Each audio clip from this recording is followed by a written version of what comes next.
7 நாள் சம்பளம் ரேட்டு வாங்கி கொடுக்க போறாங்க அவங்க.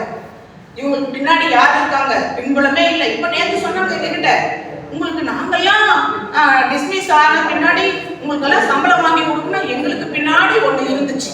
என்ன இருந்துச்சு? என்ன இருந்துச்சு? ஒரு கட்சி இருந்துச்சு. நாங்களும் உங்களை அப்படியே என்னது செய்கூலி இல்லாம சேதாரம் இல்ல, இது நேற்று கிடைச்ச அனுபவம் எனக்கு. செய்கூலி இல்லாம சேதாரம் இல்லாம அப்படியே உங்களை நான் மீட்டெடுத்தேன். இன்னைக்கு இவங்க பின்னாடி யார் இருக்காங்க? யாருமே இல்ல. அப்ப நீங்க இவங்களை நம்பி காலவரையற்ற வேலை நிறுத்தத்துக்கு நீங்க போனீங்க அப்படின்னு சொன்னா கண்டிப்பா சம்பளம் கட்டு வரும் சொன்னாங்க. அதே இடத்துல கார்னர் பண்ணணும். பார்த்தோமே 2018 அன்பரசு தலைமையிலான ஜாக்டோஜியோ போராட்டம் நடத்தும் போது முள்வேலி எல்லாம் போட்டு போலீஸ் நம்மளுக்கு பேர் போராட்டம் நடத்துங்கடா, காவல்துறை நம்மளுக்கு ஆதரவு கொடுத்தாங்க. இப்ப உங்களை நம்பிதான் நாங்க நிக்கிறோம். இப்போ சொல்றாங்கல்ல, உங்களை நம்பிதானே நாங்க நிக்கிறோம், போராட்டத்தை நடத்துங்க, சிபிஎஸ் விட்டுறாதீங்க. இப்போ சொல்றாங்க, எல்லா மாவட்டத்திலயும் சொல்றாங்க. உங்களுக்கு எவ்வளவு தூரம் சொல்றாங்க தெரியல, எங்களுக்கு சொல்றாங்க. கண்டிப்பா உங்களுக்கு என்ன விட நிச்சயமா சொல்லியிருப்பாங்க. அப்ப அவங்க போராட்டம் நடத்துங்கப்பா, சரியான காலகட்டத்தில் இருக்கீங்க, எலெக்ஷன் தேதி டிக்ளேர் பண்ணும்போது நிச்சயமா ஏதாவது ஒரு மாற்றம் கிடைக்கும் அப்படின்னு சொல்றாங்க.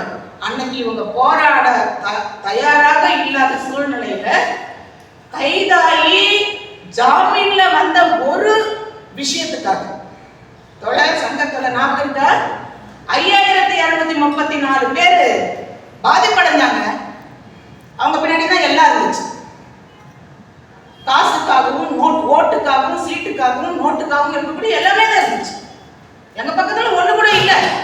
ஆனா இப்ப நாங்க தைரியமா சொல்றோம் இந்த பிப்ரவரி 3 காலவரையற்ற வேலை நிறுத்தம் அப்படியே ஸ்லோவா போனாலும் வெற்றி பெற்றுச்சுன்னு வச்சுக்கோங்களேன்.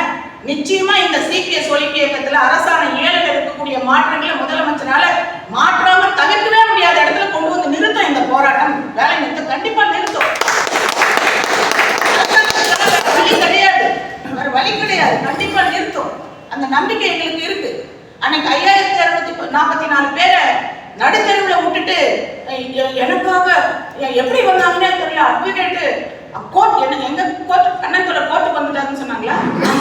எப்படிங்க நாங்க கேட்டேன். இப்ப ஸ்வீட் ஊட்டும் போது எப்படி ஸ்வீட்டோட போனீங்க, அது எப்படிங்க உங்களுக்கு மட்டும் ஸ்வீட்டோட வந்துருங்கன்னு சொல்லி அறிவிப்பு கொடுத்தாங்களா அப்படின்னு கேட்ட மாதிரி அன்னைக்கு நாங்க கேட்டோம். அதனாலதான் எங்களெல்லாம் நீக்கிட்டாங்க. நாங்க இன்னைக்கு தனி அமைப்பா வந்து ஏன்னா எங்களை அவங்க வச்சுக்க முடியாது. வந்துட்டு இன்னைக்கு அற்புதமான ஒரு தைரியமான ஒரு அமைப்பா நாங்க வந்து உருவாக்கி கொடுத்துருக்குற நம்பிக்கை கொஞ்சம் எனக்கு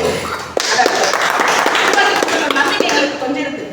அன்னைக்கு நீதிமன்றத்துல வீட்டுக்கு கூட்டிட்டு போறாங்க ஜாமீனுக்கு. அன்பரசு சொல்றாரு, எப்படி அந்த வக்கீல் என்ன ஜாமீன் எடுக்கிறதுக்கு ஜாமீன் வாங்க வந்தாருன்னே தெரியலன்றாரு. இப்ப ஸ்வீட் ஓட்டின கதை தான்.